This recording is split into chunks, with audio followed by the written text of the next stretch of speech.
sociedades humanas han atravesado momentos de profundos cambios, como hemos visto en el capítulo 3.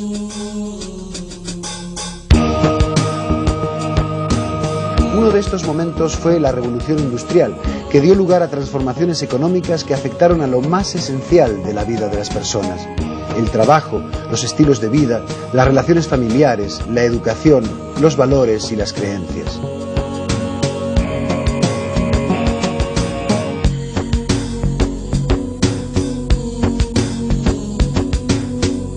Al hilo de estos acontecimientos, un elenco de pensadores con espíritu científico y sensibilizados por las consecuencias sociales de estos cambios, pusieron los cimientos para la construcción de una nueva disciplina dedicada al estudio científico de la sociedad.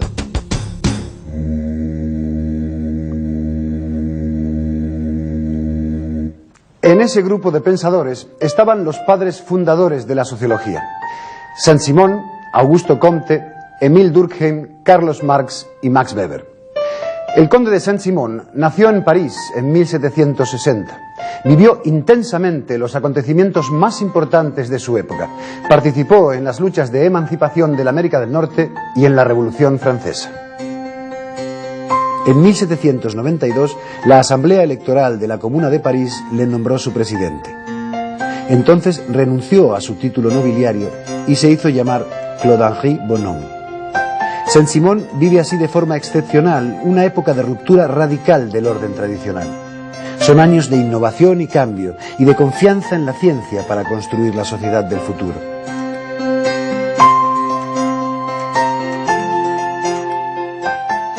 Saint-Simon dio respuesta a la preocupación de los enciclopedistas de completar el edificio de las ciencias con una física social o teoría positiva de la sociedad, atribuyéndole a esta ciencia la misión de solucionar las terribles consecuencias de la crisis social.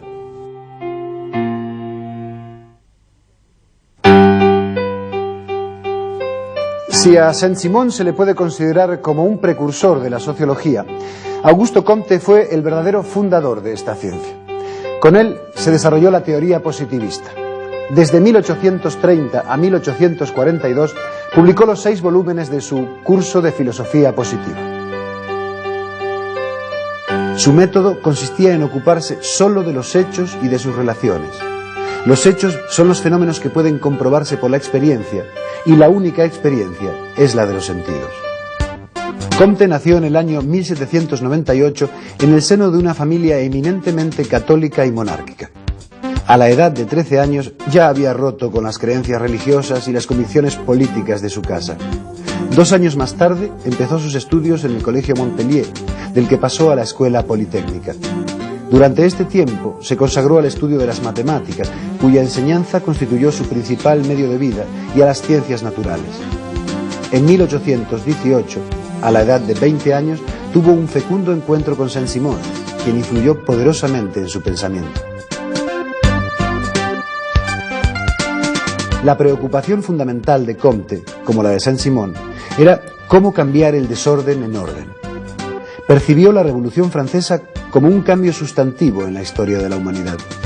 El antiguo régimen había desaparecido, no habiendo nacido todavía las instituciones adecuadas para reconducir la situación emergente. Se necesitaba una nueva política en el sentido más amplio de la palabra para hacer frente a la nueva sociedad industrial. Ya no era posible hallar consuelo en Dios, en la metafísica o en los modos tradicionales de sentir y creer. El hombre era, a partir de entonces, responsable de sí mismo y de sus actos. Debía, por ello, construir su propia sociedad. Además del pensamiento saint-simoniano, Comte estaba familiarizado, entre otros, con el pensamiento de Hume, de Kant, de Aristóteles, de Montesquieu, de Turgot y de Hegel, quienes contribuyeron a conformar su método de análisis de la realidad. El trabajo de Comte fue, así, un intento de síntesis de la historia del pensamiento humano. Formuló la ley de los 3 estados para explicar la evolución de las sociedades occidentales: teológico, metafísico y positivo.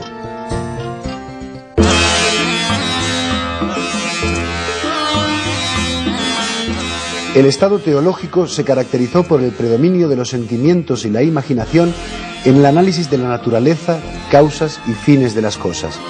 Las explicaciones toman la forma de mitos concernientes a los espíritus y seres sobrenaturales. El estado metafísico puso las bases del pensamiento filosófico racional. De la misma forma que los sentimientos y la imaginación predominaban en el estado teológico, el pensamiento especulativo lo hace en el estado metafísico. Desde este planteamiento, el hombre explica el significado del mundo en términos ideales. No obstante, en la medida en que el mundo se hace más complejo, este conocimiento ideal se hace inadecuado para actuar sobre la realidad. Para Comte, ni el sistema de pensamiento teológico ni el metafísico podían proveer las bases de un conocimiento fiable. Estas bases solo las podía poner, en términos históricos, el positivismo. En el estado positivo, el hombre busca hechos que se relacionan con otros hechos, es decir, leyes. El factor que distingue el conocimiento positivo es que, además de validez lógica, el conocimiento se somete a la observación empírica.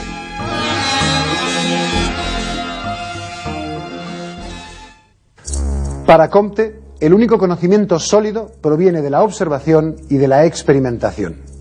La sociología sería la ciencia para conocer la interrelación de los hechos sociales.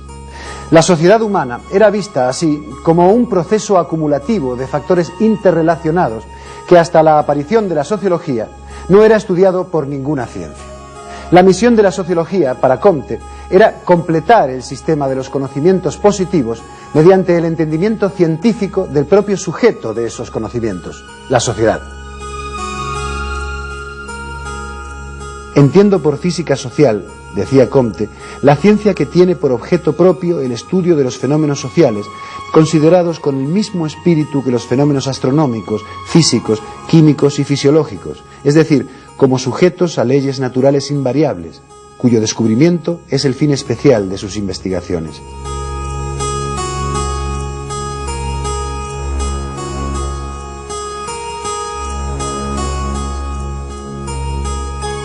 Con Saint-Simon y Comte cristaliza el origen de la ciencia social.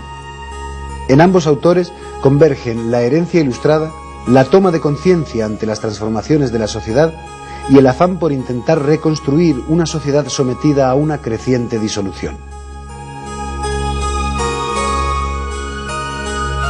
Auténticos profetas de la nueva disciplina, con ellos la sociología pone las bases para la organización científica de la sociedad.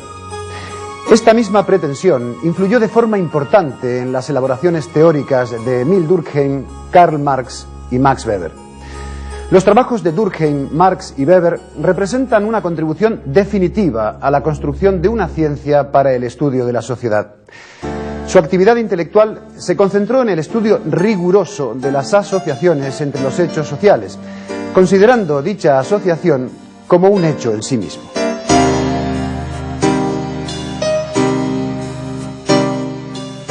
Emile Durkheim dedicó sus esfuerzos a la constitución de la sociología como una disciplina científica.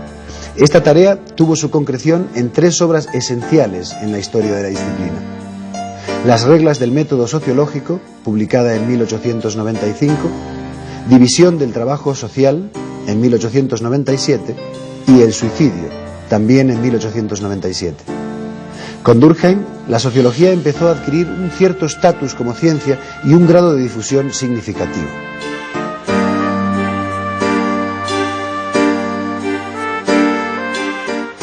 Durkheim coincidió con Comte en que la sociología se justifica porque existen asociaciones entre diferentes hechos sociales. Por lo tanto, los hechos sociales deben ser considerados independientemente del sujeto. En palabras de Durkheim, la sociología solo podía nacer el día en que se presintió que los fenómenos sociales, aún sin ser materiales, no dejan por eso de ser cosas reales que permiten su estudio. Es preciso, pues, considerar los fenómenos sociales en sí mismos, desligados de los sujetos conscientes que los representan. Con Durkheim, la sociología puso las bases para un desarrollo efectivo de los métodos objetivos de investigación de la sociedad. Al igual que Durkheim, Karl Marx influyó de forma esencial en el desarrollo de la sociología.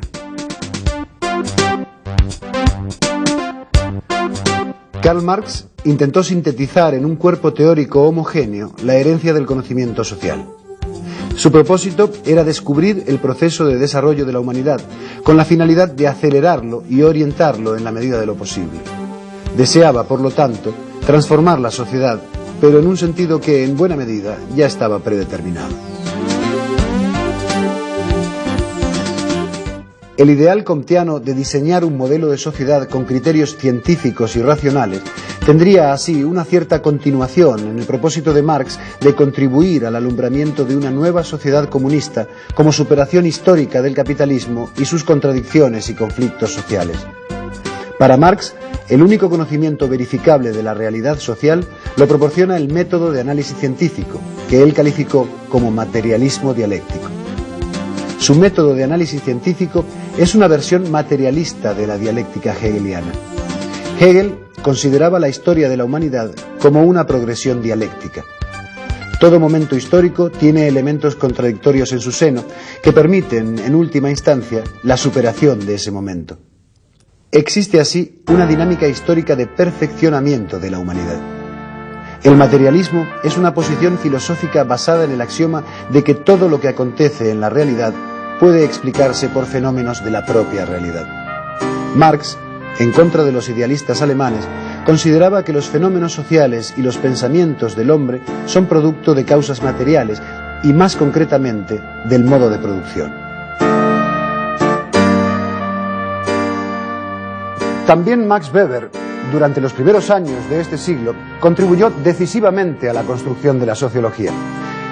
Weber situó el análisis de la realidad social en el ámbito del individuo. Sus críticas al pensamiento de Marx se basaban fundamentalmente en el rechazo a las teorías holistas, que no daban la suficiente importancia a la acción del individuo en el análisis sociológico. Weber consideró como prioritario conocer el sentido que los individuos dan a sus acciones. El subjetivismo en el que podía caer con la defensa de esta postura fue soslayado gracias al énfasis que siempre puso en la investigación concreta. Sus estudios demostraron que la conducta de los individuos no tiene, en última instancia, un interés particular, sino que, por el contrario, se explica por unos valores que hacen referencia al contexto normativo social. La importancia de Weber radica en haber planteado el problema de la interpretación sociológica de la acción de los actores sociales. De la misma forma en que Durkheim dio un paso importante en el estudio de las características objetivas de los hechos sociales, Weber lo hizo en el análisis de la acción social en términos de comprensión subjetiva, en la medida en que hacía hincapié, por una parte, en la necesidad de identificar el significado que los actores sociales daban a su propia acción, y por otra, en el estudio del contexto cultural en el que dicha acción tenía lugar. En todo caso, Weber, al igual que hicieron Comte, Durkheim y Marx, consideraba que el método científico racional era el único fiable para verificar el conocimiento sobre las relaciones causales en la sociedad. Durkheim, Marx y Weber contribuyeron a un conocimiento más riguroso del proceso de cambio que han experimentado las sociedades humanas. Reaccionaron a la situación social que dio origen al advenimiento de una nueva sociedad, caracterizada por la industrialización y que ha estimulado la imaginación de muchos sociólogos.